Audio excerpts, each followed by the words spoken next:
नमस्कार। 24 की खबर देखना आप शुरू कर चुके हैं। मैं आपके साथ कमल कौशिक। 2024 के चुनाव से पहले अब ये धीरे धीरे साफ हो रहा है कि कौन सी पार्टी का नेता किस एजेंडे के तहत आगे बढ़ रहा है। कोई अपने आप को मजबूत करना चाहता है तो कोई पार्टी को भी आगे देखना चाहता है, लेकिन पार्टी की मजबूती के साथ ही नेता का व्यक्तित्व भी मजबूत होता है और साथ ही आने वाले वक्त में जो सपने देखे जाते हैं वो भी मुकम्मल होते हैं। ऐसे में कौन सा दिग्गज नेता 24 को लेकर बयानबाजी किस तरह से कर रहा है, आइए 24 की खबर में शुरुआत करते हैं प्रधानमंत्री नरेंद्र मोदी के साथ। प्रधानमंत्री नरेंद्र मोदी ने गुरुवार को श्री राम जन्मभूमि मंदिर पर स्मारक डाक टिकट जारी कर दी है। इसके साथ ही पीएम ने दुनिया भर में भगवान श्री राम पर जारी टिकटों की भी एक बुकलेट, एक पुस्तक जारी की है। पीएम मोदी ने कुल मिलाकर 6 डाक टिकट जारी किए। अभी देख रहा था कि इन टिकटों में राम मंदिर का भव्य चित्र है, कलात्मक अभिव्यक्ति के जरिए राम भक्ति की भावना है और मंगल भवन अमंगलहारी इस लोकप्रिय चौपाई के माध्यम से राष्ट्र के मंगल की कामना है। इनमें सूर्यवंशी राम के प्रतीक सूर्य की छवि है।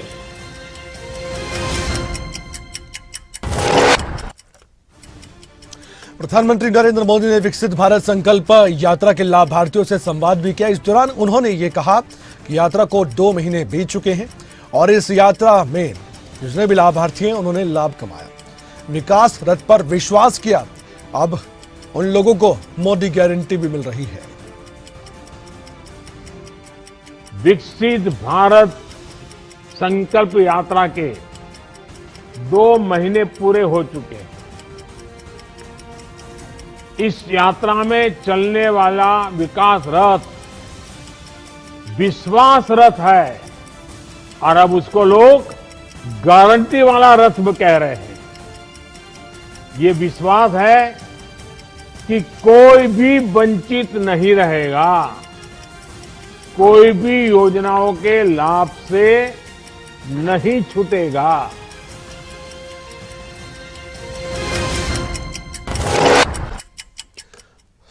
दो 2024 के इलेक्शन को लेकर बीजेपी और कांग्रेस सामने सामने है। कांग्रेस के सांसद राहुल गांधी ने यह कहा है कि मणिपुर में सिविल वॉर का माहौल बना हुआ है, लेकिन प्रधानमंत्री नरेंद्र मोदी मणिपुर नहीं गए। नागालैंड में उन्होंने बड़े बड़े वायदे भी किए थे, लेकिन क्या हुआ ये लोग जानते हैं।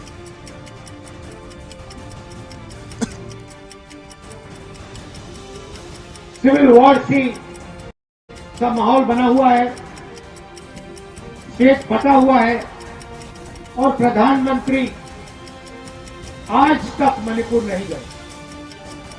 नागालैंड में प्रधानमंत्री ने बड़े वायदे किए थे। फ्रेमवर्क अग्रीमेंट 9 साल पहले उन्होंने साइन किया। नागालैंड के लोग आज पूछ रहे हैं कि फ्रेमवर्क एग्रीमेंट का क्या हुआ, जो प्रधानमंत्री का वायदा था। और वहीं कांग्रेस के नेता जयराम रमेश ने भी असम में भारत जोड़ो न्याय यात्रा को लेकर जानकारी दी और ये भी कहा कि हम असम में 7 दिन रहने वाले हैं। राज्य सरकार की ओर से खूब प्रयास किया जा रहा है कि भारत जोड़ो न्याय यात्रा सफल ना हो, लेकिन हमें पूरा विश्वास है कि असम के लोग भारत जोड़ो न्याय यात्रा को संदेश के जरिए खुद भी एक बड़ी प्रेरणा देंगे और हमारी बातों को सुनेंगे। 25 तारीख तक हम असम में हैं। राज्य सरकार की ओर से खूब प्रयास किया जा रहा है कि भारत जोड़ो न्याय यात्रा सफल नहीं हुई। कई बाधाएं हमारे सामने खड़े कर दिए गए हैं, पर हमें पूरा विश्वास है कि असम के युवा, असम की महिलाएं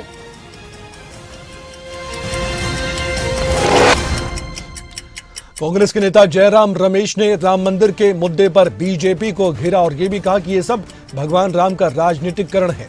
उन्होंने कहा कि 22 जनवरी का समारोह राजनीतिक समारोह है। बीजेपी और आरएसएस का ये राजनीतिक परियोजना लंबे समय से चली आ रही है।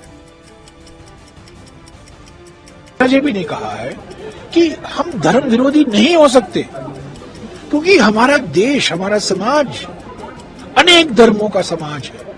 धर्म एक आधार है हमारे समाज का। हमारे समाज का हम एक बहुधार्मिक समाज है, बहुभाषी समाज है, बहुजाति समाज है, तो हम इससे भाग नहीं सकते। पर हमारे लिए धर्म जो है, आस्था जो है, निजी मामला है।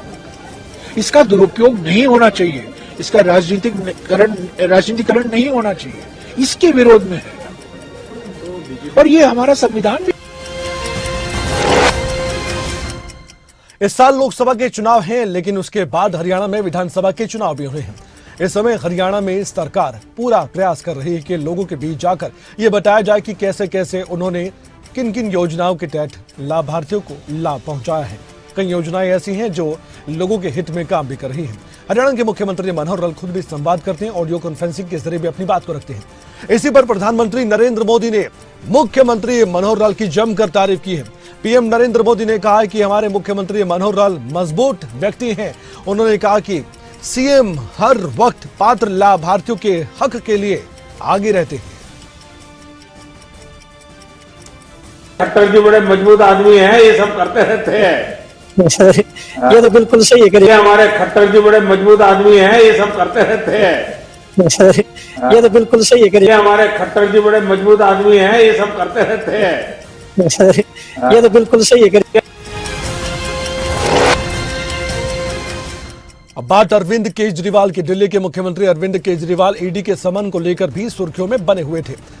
नवंबर 2023 से लेकर जनवरी 2024 तक की बात करें तो अभी तक 4 समन केजरीवाल को मिल चुके थे। ईडी के चौथे समन पर भी केजरीवाल पेश नहीं हुए। जवाब में उन्होंने ईडी को एक चिट्ठी तक लिख डाली और साथ ही ईडी के समन को गैर कानूनी भी बताया गया। लोकसभा चुनाव के 2 महीने पहले अचानक मुझे नोटिस देके क्यों बुलाया जाता है? चारों तरफ बीजेपी वाले घूम घूम के कह रहे हैं केजरीवाल को गिरफ्तार करेंगे। बीजेपी वालों को कैसे पता मेरे को गिरफ्तार करेंगे? क्योंकि बीजेपी ईडी चला रही है। तो मुझे अभी गिरफ्तार क्यों करेंगे लोकसभा चुनाव के पहले? क्योंकि वो नहीं चाहते कि लोकसभा चुनाव में मैं प्रचार करूं। तो बेसिकली इस पूरी कवायद का ये सम्मन और ये जो सारी कवायद है, इसका मकसद केवल ये है कि केजरीवाल को लोकसभा चुनाव के पहले गिरफ्तार करके उसको चुनाव में प्रचार। हरियाणा में आम आदमी पार्टी से अशोक तंवर ने इस्तीफा देने के बाद एक बड़ा झटका आम आदमी पार्टी को दिया है। अशोक तंवर ने इस्तीफा आम आदमी पार्टी के संयोजक अरविंद केजरीवाल को भेजा है। अशोक तंवर ने उसमें लिखा भी है कि हरियाणा की बेहतरी के लिए काम जारी रखूंगा। अशोक तंवर ने बीजेपी में शामिल होने के लिए क्या प्रयास किए हैं? सवाल बड़ा है, लेकिन कहा जा रहा है कि शनिवार को अशोक तंवर बीजेपी में शामिल हो जाएंगे। सुशील गुप्ता ने क्या कहा, सुनवाते हैं।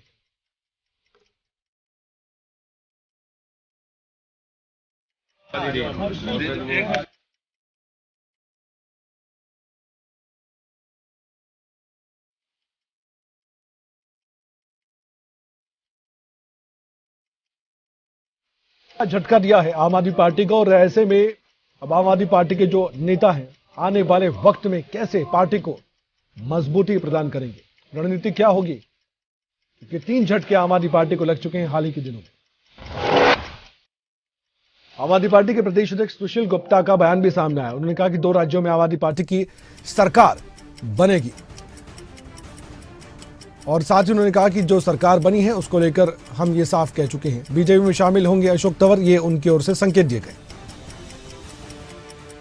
स्पष्ट बात यह है कि हम ये कह सकते हैं कि अशोक तंवर जी ने पहले कांग्रेस को छोड़ा, फिर तृणमूल कांग्रेस को छोड़ा, फिर आम आदमी पार्टी को छोड़ा और बीजेपी में गए। बीजेपी में चले गए, आप ये कह रहे हैं? ऐसा लगता है जो समाचारों के माध्यम से। नहीं, आपके भी सूत्र होंगे, आप क्या बताते हैं, बीजेपी में जा रहे हैं? हाँ, मुझे ऐसा लगता है। बिल्कुल, राजनीति के अंदर ना बहुत कुछ सहन करना पड़ता है। कार्यकर्ता भी कुछ बोल जाते हैं। ओके। और जो एक लंबी सोच के साथ पार्टी को साथ देखना चाहिए। अगर हम थोड़े थोड़े समय में पार्टियों को बदलते रहेंगे तो मुझे ऐसा लगता है कि वो स्थिरता का परिचय नहीं रहा।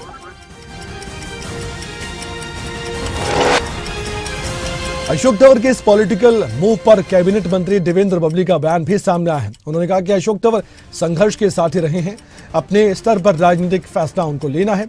अशोक तंवर समझदार व्यक्ति हैं और तंवर जी जो भी फैसला लेंगे वो अच्छा ही करेंगे, बबली ये भी कहते नजर आए।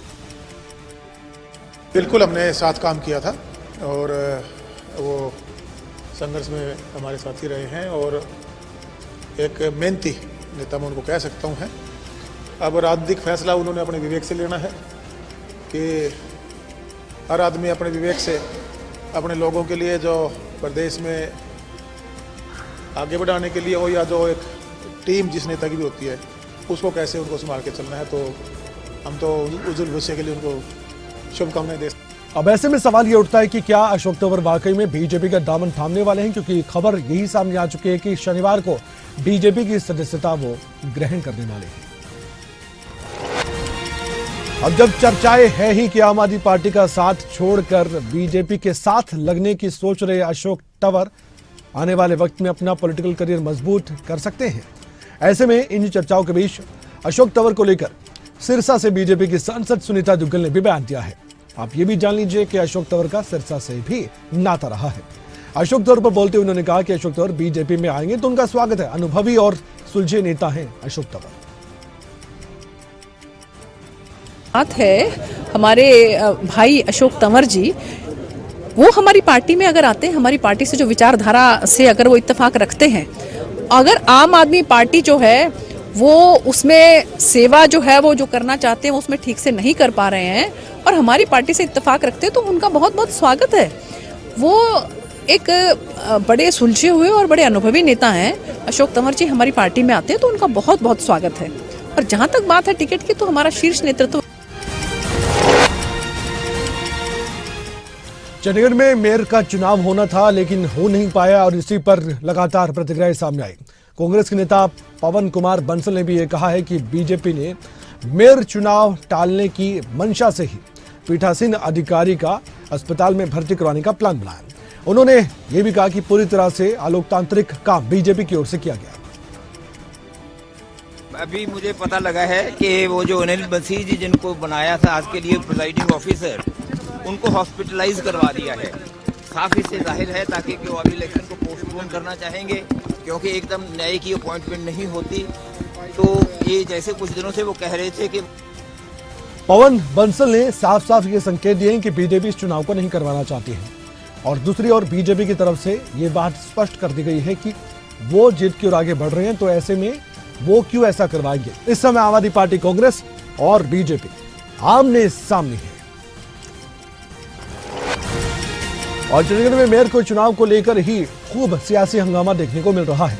आम आदमी पार्टी का यह कहना था कि जो प्रेसिडेंटिंग ऑफिसर हैं अचानक से बीमार पड़ गए, ऐसा कैसे हो सकता है, लेकिन वास्तविकता तो यही है कि वो बीमार है ही नहीं, ये आम आदमी पार्टी के नेता दावा कर रहे थे। इस दौरान उन्होंने बीजेपी को भी जमकर घेरा। कहा जा रहा है कि प्रिसाइडिंग अफसर भी बेचारे एक अस्पताल से दूसरे अस्पताल जाने का प्रयास कर रहे हैं, लेकिन कोई अस्पताल उन्हें भर्ती नहीं कर रहा क्योंकि वो वास्तव में बीमार नहीं है। लेकिन ये हथकंडे हैं भाजपा के। ये दिखाता है कि भाजपा इस देश के लोकतंत्र को खत्म करने के लिए और निष्पक्ष चुनाव, फ्री एंड फेयर इलेक्शंस को खत्म करने के लिए किसी भी हद तक जाएगी। मेरा आप सबके माध्यम से देश की जनता को भी निवेदन है कि पार्टियां आएंगी जाएंगी, सरकारें भी बनेंगी बिगड़ेंगी, लेकिन इस देश के लोकतंत्र को बचाने के लिए भाजपा से छुटकारा पाना जरूरी है। अगर भाजपा बनी रही तो वो एक एक कर अब कांग्रेस और आम आदमी पार्टी के बीच क्या पंजाब में गठबंधन बन पाएगा, उसी के मुताबिक लोकसभा में चुनाव की दोनों पार्टियां लड़ पाएंगी। खींचतान चल रही है ऐसा कहा जा रहा है क्योंकि राज्य की इकाइयां इस पर राजी नहीं है। अब इसी पर बीजेपी के सांसद हंसराज हंस ने भी बयान दे दिया। उन्होंने ये तक कह दिया कि इस गठबंधन में कितनी एकता है ये धीरे धीरे उजागर हो रहा है। अपने अपने अहंकार की लड़ाई लड़ना चाहते हैं, इनकी आपस में ही नहीं बनेगी। हाँ, ये जो गठबंधन बन रहा है कितना के इत्तेफाक है, कितनी की यूनिटी है, आहिस्ता आहिस्ता एक्सपोज हो रहे हैं। अपनी अपनी अहंकार की लड़ाई, ईगो की लड़ाई, मैंने बनना है, मैंने बनना है, मैंने बनना, इनकी आपस में कुछ नहीं बनेगा। इस गठबंधन पर सवाल तो उठ रहे हैं। हालांकि मेयर चुनाव को लेकर आपने खुद देखा कि पहला एक्सपेरिमेंट आम आदमी पार्टी और कांग्रेस दोनों करना चाहते थे, लेकिन वो भी अभी तक तो सफल नहीं हुआ। प्रधानमंत्री नरेंद्र मोदी के आह्वान पर सभी मंदिर और गुरुद्वारा और धार्मिक स्थलों को सफाई को लेकर सजगता दिखाई गई है। हरियाणा बीजेपी के अध्यक्ष नायब सिंह सैनी ने भी कुरुक्षेत्र के सनातन धर्म मंदिर में जाकर और हनुमान मंदिर में जाकर स्वच्छता अभियान चलाया और अपनी ओर से एक प्रतिक्रिया भी जाहिर की। और 22 जनवरी तक भगवान श्री राम की प्राण प्रतिष्ठा अयोध्या के अंदर हो रही है। हम सब सभी तीर्थ स्थानों को वहां पर स्वच्छता अभियान चलाएं। हमारे जो मंदिर हैं, हमारे गुरुद्वारे हैं, हमारे जो धार्मिक स्थल हैं, उन सब में स्वच्छता करें और वहां पर स्वच्छता के साथ साथ लाइटिंग की व्यवस्था वहां पर। 22 जनवरी का दिन काफी खास रहने वाला है क्योंकि इस दिन राम मंदिर की प्राण प्रतिष्ठा का कार्यक्रम है और बीजेपी के नेता और पूरा देश काफी उत्साहित नजर भी आ रहे हैं। बीजेपी अपने राजनीतिक विरोधियों को भी जोड़ रही है। इनेलो नेता अभय चौटाला ने एक बार फिर से सत्ताधारी बीजेपी को जमकर घेरा है। उन्होंने हरियाणा में लोकसभा की सभी 10 की 10 सीटें जीतने का बड़ा दावा तक कर डाला। उन्होंने कह दिया कि इस बार लोकसभा के चुनाव के नतीजे चौंकाने वाले होंगे। कोई वोट नहीं देगा, ये सब फजूल की बातें हैं। सरकारी स्कूल तो बंद कर दिए, तैयारी नहीं कर रहे। 80% से ज्यादा सरकारी स्कूल बंद है आज। जहाँ अध्यापक नहीं है, बच्चे नहीं जाएंगे तो अपने आप बंद है। 40,000 अध्यापकों की पोस्ट खाली है। 71,000 वैसे टोटल पोस्ट जो है एजुकेशन डिपार्टमेंट में कम है। अगर उनको नहीं पूरा करोगे तो स्कूल। आपने सुना अभय चौटाला कैसे सियासी वार करते नजर आए हैं। बीजेपी पर 10 की 10 लोकसभा सीटें जीतने का दावा करना आसान है, लेकिन धरातल पर जाकर काम करके फिर उन सीटों को जीतना ये अलग है। वक्त बताएगा कौन किसे चौंकाने वाला है। हिमाचल प्रदेश के मंडी में पूर्व मुख्यमंत्री जयराम ठाकुर ने बल विधानसभा क्षेत्र के तहत आने वाले नैना में हनुमान मंदिर में सफाई अभियान में शामिल होकर अपनी प्रतिक्रिया जाहिर की। उन्होंने कहा कि विक्रमादित्य सिंह सनातनी हैं और देवी देवताओं में विश्वास भी रखते हैं, इसलिए वो रामलला की प्राण प्रतिष्ठा समारोह में जरूर जाएंगे। साथ ही उन्होंने ये भी कहा कि कांग्रेस के नेता बीजेपी का विरोध करते करते प्रभु श्री राम का भी विरोध करने लगे हैं। 1 साल पहले ही आपने मंत्रालय दिए थे उनको, किसी को आयुष दिया था, किसी को यूथ एंड स्पोर्ट्स दिया था, किसी को वो टेक्निकल एजुकेशन दिया था। ये 3 मंत्रालय अपने पुराने साथियों से छीन करके नए मंत्री को दे। तो क्या प्रश्न पैदा होता है कि क्या जिन मंत्री को ये महकमे दिए गए थे, क्या वो सक्षम नहीं थे, क्या वो योग्य नहीं थे, या उनका कद थोड़ा। आरजेडी के सांसद मनोज झा ने पीएम मोदी पर निशाना साधा है और ये भी कहा कि 2014 में पीएम मोदी रोजगार के वायदे पर आए थे, राम मंदिर के वायदे पर नहीं। वे जानते हैं कि वे असफल हुए हैं, तभी तो उन्होंने इससे अपनी असफलता को छुपाने का प्रयास किया है। गांधी ने धर्म और राजनीति का घालमेल नहीं किया।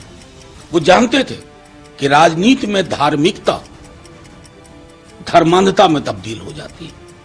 धार्मिकता और धर्मांधता का फर्क हम भूल गए और इस फर्क को भूलने में प्रधानमंत्री जी बहुत एक उपकरण की तरह उन्होंने काम किया।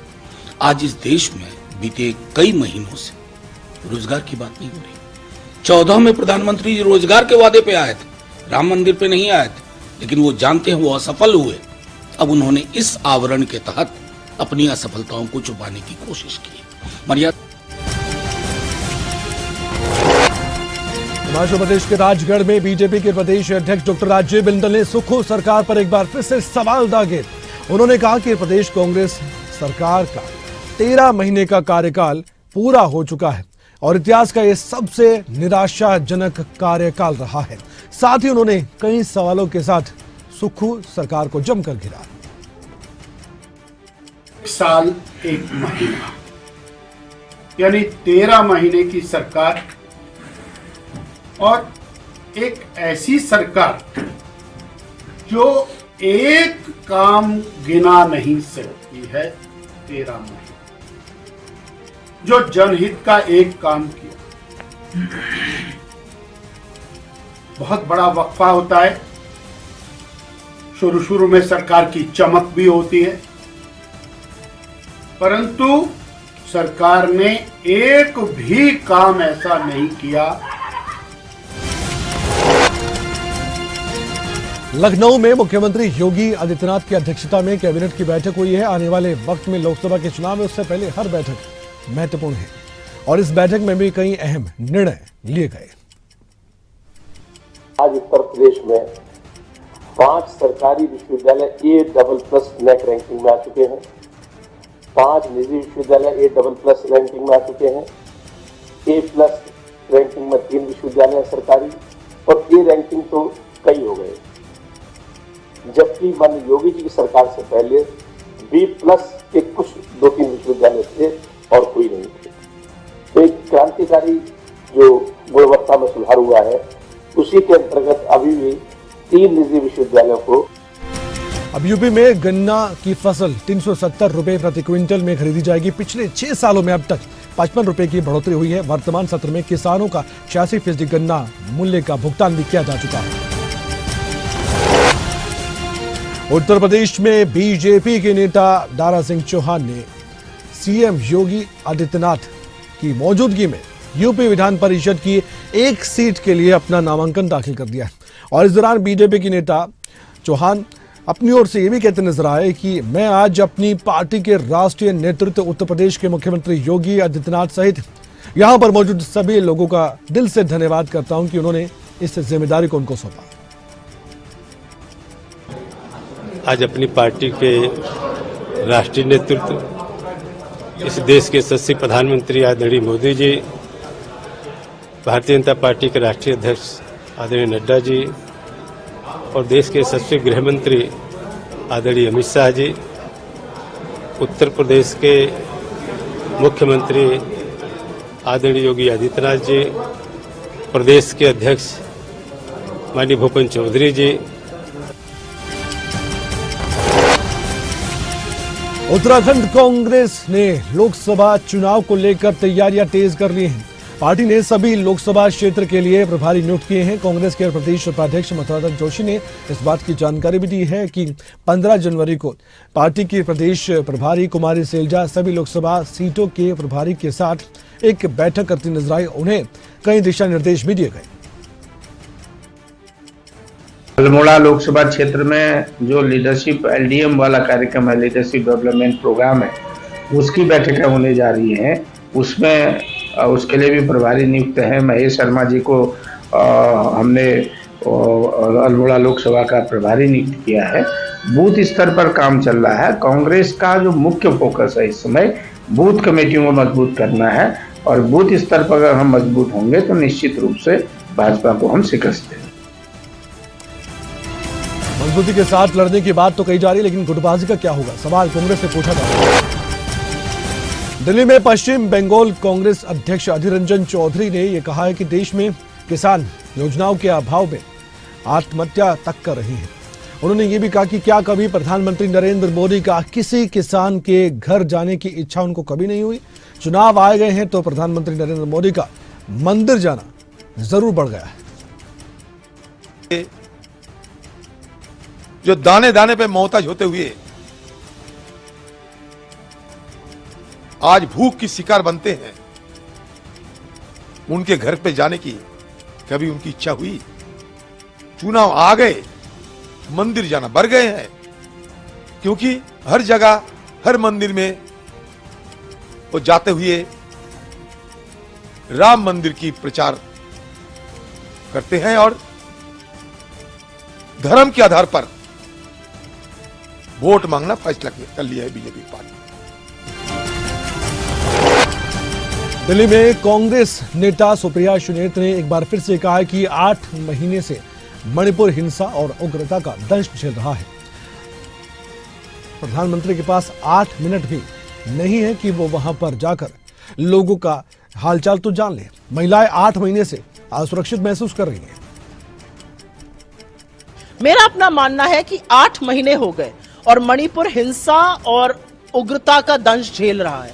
8 महीने हो गए महिलाएं असुरक्षित हैं, 8 महीने हो गए बच्चे राहत रिलीफ कैंप में रहने को मजबूर हैं, 8 महीने हो गए कई हिस्सों में कर्फ्यू है, 8 महीने हो गए कि 24 घंटे पहले एक सिक्योरिटी बल की हत्या हो जाती है, प्रहार होता है सिक्योरिटी बलों में, असम राइफल्स और पुलिस में द्वंद्व मचता है।